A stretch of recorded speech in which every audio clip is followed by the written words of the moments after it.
से सदा वसले मातृभूमि एक बहुत बड़ा डेवलपमेंट है और उस डेवलपमेंट की हम लोग चर्चा करने जा रहे हैं। मामला ये था कि उत्तर प्रदेश में बहुत सारे मदरसों को लेकर बहुत सारे बवाल चल ही रहे हैं क्योंकि योगी आदित्यनाथ जी की सरकार ने महाराज जी ने मदरसे ऑन पेपर्स आए, कितने मदरसे हैं, कितने रिकॉग्नाइज्ड हैं, कितने नॉन रिकॉग्नाइज्ड हैं, कि उसमें कितने शिक्षक हैं, कितने स्टूडेंट हैं, कितनों को सरकारी बजट से सहायता मिलती है, नहीं मिलती है, वो है भी कि नहीं है, ऐसा बहुत सारा सर्वे करने का आदेश दिया था। वो सर्वे हो रहा है या हो गया है। मदरसे को लेकर उत्तर प्रदेश में छोड़ दीजिए, पूरे देश में वसीम रिजवी को तो आपको याद होगा, जिनको नारायण स्वामी कहा गया या नारायण त्यागी कहा गया। उनके विषय में उन्होंने बहुत सारे मदरसों पर प्रश्न खड़े किए थे और ये कहा था कि आप जिहाद पढ़ा रहे हैं, आप हिंदुस्तान में गृह युद्ध छेड़ने की पढ़ाई कर रहे हैं, आपको ये करने का अधिकार नहीं है। हिंदुस्तान में रहने वाले हो, बाइज्जत शहरी हो, तो हिंदुस्तान की परंपराओं को, हिंदुस्तान के मातृत्व को, हिंदुस्तान की भूमि को अपनी भूमि मानो और उसकी पूजा आराधना करो। बहुत सारे बवाल भी इस पर हुए कि जब अल्लाह के अलावा किसी की आराधना नहीं की जा सकती और ज़मीन पर ये नहीं और आसमान में वो नहीं हो, पता नहीं क्या क्या ये सब लगातार चलता रहा। मदरसा उत्तर प्रदेश के अंदर एक और ख़ास बात है कि मदरसा एजुकेशन काउंसिल बनी हुई है। मदरसा मतलब बोर्ड बना हुआ है बाकायदा, मदरसा बोर्ड। अब ये मदरसा बोर्ड हमारे यहाँ कभी मदरसे रिकॉग्नाइज नहीं थे, वो इलीगली चलते थे। मुलायम सिंह की सरकार बनी, 2003 में मायावती की सरकार गिर गई थी। 2002 के चुनाव के बाद पहले प्रेसिडेंट रूल लगा रहा, फिर मायावती की सरकार बन गई, फिर मायावती की सरकार गिर गई। मायावती के कुछ लोगों को तोड़कर मुलायम सिंह ने सरकार बना ली थी। मुलायम सिंह ने 2003 में गवर्नमेंट बनाई और 2004 में उन्होंने मदरसा काउंसिल की घोषणा कर दी थी। उसका नोटिफिकेशन जारी कर दिया था दिसंबर 2004 में। उसके आधार पर मदरसा एजुकेशन काउंसिल बनी, उसने बोर्ड बनाया और फिर Uttar Pradesh minority welfare and Waqf section 3 के तहत उत्तर प्रदेश की सरकार में जब मायावती थी तो इसको इम्प्लीमेंटेशन में ले आई, यानी कि 2007 में। इस प्रकार मदरसा बोर्ड बना और उससे फंड निकलने चालू हुए। पहले 2004 में फंड निकलने चालू हो गए थे। मदरसों की मदद कैसे हो, जैसे इस समय केजरीवाल जी लगातार कर रहे हैं, वैसे मुलायम सिंह की भी पॉलिटिक्स पूरी की पूरी माइनॉरिटी पर डिपेंड थी। केजरीवाल की भी पॉलिटिक्स पूरी माइनॉरिटी पर डिपेंडेबल है। उनकी माइनॉरिटी गरीब आदमी पर डिपेंडेबल है, इनकी मुलायम सिंह की माइनॉरिटी और यादवों पर या ओबीसी वर्ग पर डिपेंडेबल थी। तो इन्होंने अपनी फुल टास पॉलिटिक्स की और उस पॉलिटिक्स में मदरसों को मदद करनी शुरू कर दी। अब मदरसे बड़ी भारी प्रॉब्लम बने हुए हैं। मदरसों में जो गरीब तबके के बच्चे हैं, जो मुस्लिम एरिया है, वहाँ पर जो नॉन मुस्लिम बच्चे हैं वो भी वहाँ पढ़ते हैं। अब नॉन मदरसे में आप सोचिए कि नॉन मुस्लिम बच्चों को क्या पढ़ाते होंगे। तो एक बात सामने आई कि मदरसा शिक्षा परिषद को राष्ट्रीय बाल अधिकार संरक्षण आयोग ने एक चिट्ठी लिखी, यानी कि जो नेशनल चाइल्ड वेलफेयर एसोसिएशन है उसने, या काउंसिल है, कमीशन है, उसने एक चिट्ठी लिखी। उसने चिट्ठी लिखकर इनसे कहा, उत्तर प्रदेश मदरसा शिक्षा परिषद से, कि आप गैर मुस्लिम के बच्चे यहाँ पर कितने हैं उनका हिसाब लगाइए और गैर मुस्लिम बच्चों को प्रवेश अन्य विद्यालयों में करवाया जाए, मदरसों में न पढ़ाया जाए, और इनकी या तो वहीं पर व्यवस्था कुछ की जाए, नहीं तो अलग उनकी व्यवस्था करवाई जाए। हालांकि ये पत्र केवल उत्तर प्रदेश को नहीं भेजा, बाल आयोग ने ये पत्र सारे राज्यों को भेजा और उन्होंने कहा कि भाई बच्चों की ज़िंदगी ख़राब कर रहे हैं। बाल आयोग का ये कहना है कि बच्चों की ज़िंदगी ये लोग ख़राब कर रहे हैं, इसलिए मदरसे में पढ़ने वाले बच्चे जो गैर मुसलमान कम से कम हैं उनके लिए अलग से व्यवस्था की जाए ताकि वो ये इस प्रकार की शिक्षा न ले सकें। उत्तर प्रदेश के मदरसा बोर्ड ने इस पर बैठक करके उन्होंने कहा कि हम ये नहीं कर सकते, हमने बेसिक शिक्षा सबको लिए रखी हुई है, इसलिए हम सबको पढ़ाएंगे। हालांकि उन्होंने खारिज कर दिया।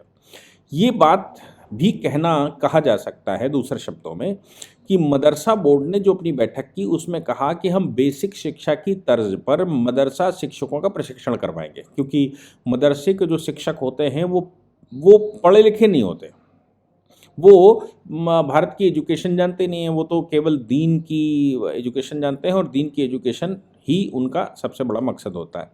तो 2016 में ये एक नियमावली बनी थी उत्तर प्रदेश शासकीय अशासकीय अरबी और फारसी मदरसा मान्यता प्रशासन एवं सेवा नियमावली 2016। एक बात और बता दूं, मदरसे खासतौर से दो प्रकार के हैं, एक अरबी हैं और दूसरे फारसी हैं। यानी कि अरबी में मदरसा चलता है और फारसी में मदरसा चलता है। उनके सिलेबस भी लगभग एक से पिन पॉइंट एक सा होता है, लेकिन सिलेबस अलग अलग होते हैं। इनमें अनुदानित मदरसे भी हैं।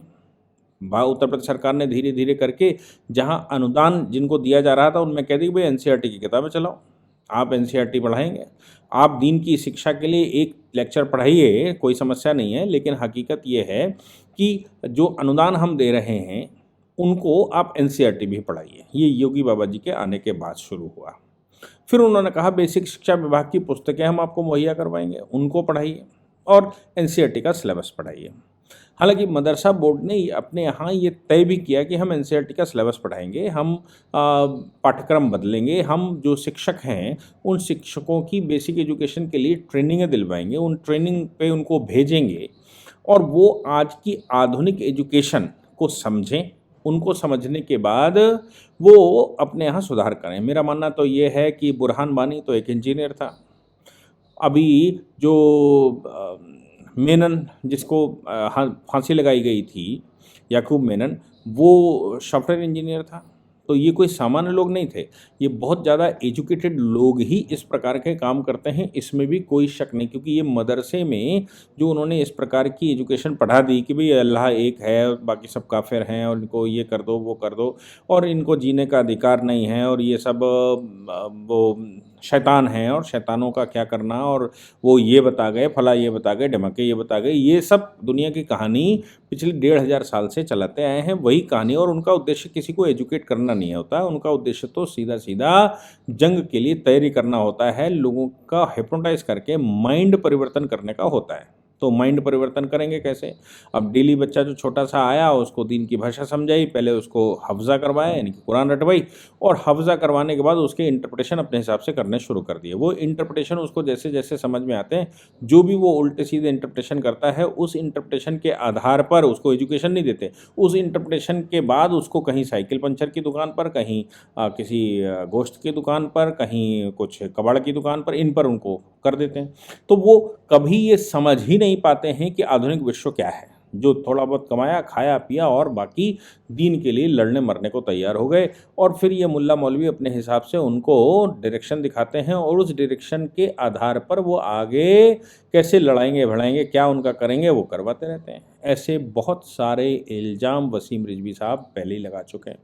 तो मुझे लगता है कि जो मदरसा एजुकेशन है उत्तर प्रदेश में एटलीस्ट कम से कम क्या करना चाहिए, मेरा सुझाव है ये अपना, कि उत्तर प्रदेश में जो माध्यमिक शिक्षा परिषद है उत्तर प्रदेश सरकार का, उस माध्यमिक शिक्षा परिषद में ही एक डिपार्टमेंट मदरसा का बना देना चाहिए। अगर मदरसा चलाना तो पहले तो मेरा मानना यह है कि मदरसों को चलाने की आवश्यकता नहीं है, लेकिन अगर मदरसे के नाम से मदरसा चलाएगा, मतलब स्ववित्त पोषित कोई इंस्टीट्यूशन चलता है, बिल्कुल वैसे ही जैसे माइनॉरिटी के इंस्टीट्यूशन चलते हैं।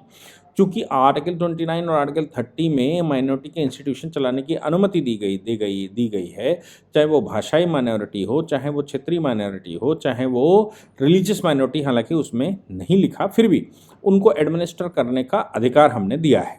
अब उनको एडमिनिस्टर करने का अधिकार के बाद टीएमएफआई फाउंडेशन का जजमेंट आ गया, सुप्रीम कोर्ट की बड़ी 11 जजों की बेंच ने ये कह दिया, मुझे लगता है वो 9 जजों की या 11 जजों की बेंच थी, मैं अगर रिकलेक्ट नहीं कर पा रहा हूँ, तो उस बेंच ने ये कह दिया कि नहीं, आप एजुकेशन करवाइए लेकिन सिलेबस तो सरकार ही तय करेगी, और जो क्या पढ़ाना है उसकी क्वालिफिकेशन, उसकी क्वालिटी तो सरकार तय करेगी।